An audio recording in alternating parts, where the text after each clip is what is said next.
पहले की बात, मेरे स्कूल से मैं निकला, वहाँ एक चेक पोस्ट बनाया। अभी देखते हैं इलेक्शन के जमाने में इलेक्शन कमीशन वाले बनाते हैं, बस ये पता कर मैं अपनी जगह लेता हूँ। तो वहाँ पर 2 कांस्टेबल है और एक लेडी एसआई थी। हम लोग अपने बिहार की जुबान में छोटा बाबू बोलते हैं, बड़ा बाबू छोटा बाबू बोलते हैं। तो हम मगरिब के वक्त निकले, गाड़ी वही ड्राइव कर रहा था, तो उन्होंने हमारी गाड़ी रोकी और देखा ठीक है। तो हमने कहा कि मैडम सुनिए, मेरा घर पीछे 500 मीटर की दूरी पे है, अगर दिन में 15 मरतबा लोकल आदमी आएगा तो क्या सबको पर में ये गाड़ी चेकिंग करानी पड़ेगी? उन्होंने कहा हाँ करानी पड़ेगी, तुम बाहर निकलो, खोलो डिग्गी। मतलब एक ऐसी लैंग्वेज कि अगर कोई भी आदमी किसी के सामने बोले तो गुस्सा आ जाता, और एक कड़वी जुबान में, निकलो बाहर, खोलो डिग्गी, करनी पड़ेगी, करानी पड़ेगी। मैं निकला, चलो भाई। थोड़ा गुस्सा मुझे आया, मैंने कहा कि मैडम आपके नाक के नीचे शराब की तस्करी होती है करोड़ों रुपए की, और आप तो उनको किसी को चेक नहीं करते, और हम देखे नहीं टोपी और दाढ़ी वाले के फौरन डिग्गी खोलो चेक करो लोकल आदमी से। उनको गुस्सा आ गया, क्या मतलब है तुम्हारा, कौन होते हो तुम, बहुत सारी बात है।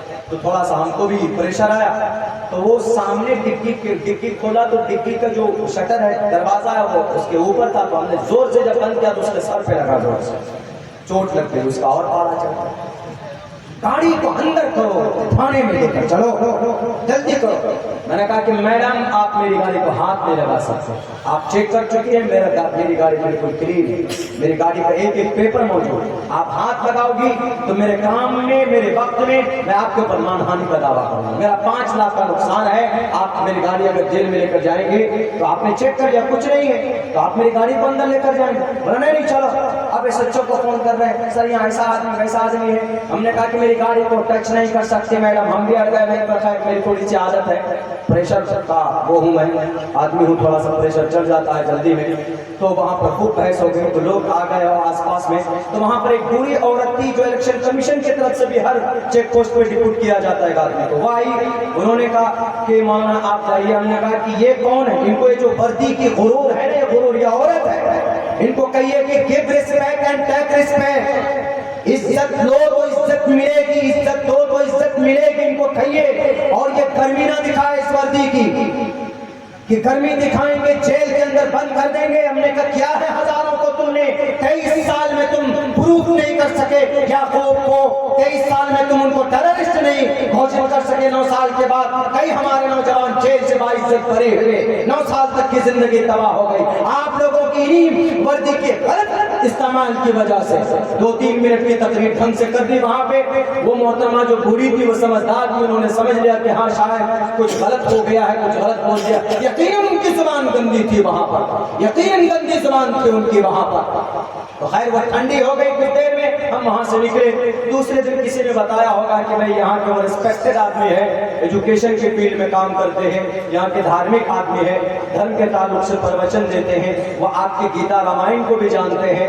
तो अब जब भी आते जाते हैं तो कांस्टेबल देख लेता है तो फिर नहीं चेकिंग करता। इत्तेफाक से 2-3 दिन के बाद उस मैडम का वहां से ट्रांसफर ही हो गया, अब कोई और आया।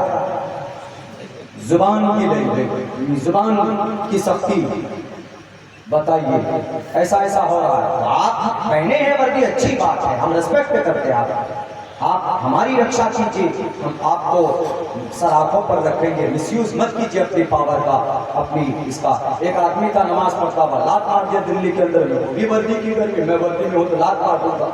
मुझे पता नहीं कि नमाज पढ़ते हुए आगे से गुजरना परमिशन नहीं, आगे से गुजरने की लात कैसे मार सकते हैं। तो पहले ये सारी चीज़ें तालीम से ताल्लुक़ रखती है। तो इसीलिए मेरे भाइयों अपने बच्चों को तालीम दीजिए ताकि अपने सेल्फ डिफेंस के लिए काम आ सके, और कुछ नहीं तो आखिरत के अंदर उसको काम आए और इस दुनिया के अंदर अमन और सुकून के साथ अपनी ज़िंदगी गुजार सके। अभी दिल साहब आएंगे, शायद आप लोगों को अच्छे कलाम सुनाएंगे इंशाअल्लाह तबारक व तआला। और मुअज़्ज़ज़ मोहतरम हज़रत मौलाना का खिताब होना है। बहुत बहुत शुक्रिया, जज़ाकल्लाह। अस्सलामु अलैकुम व रहमतुल्लाहि व बरकातहू।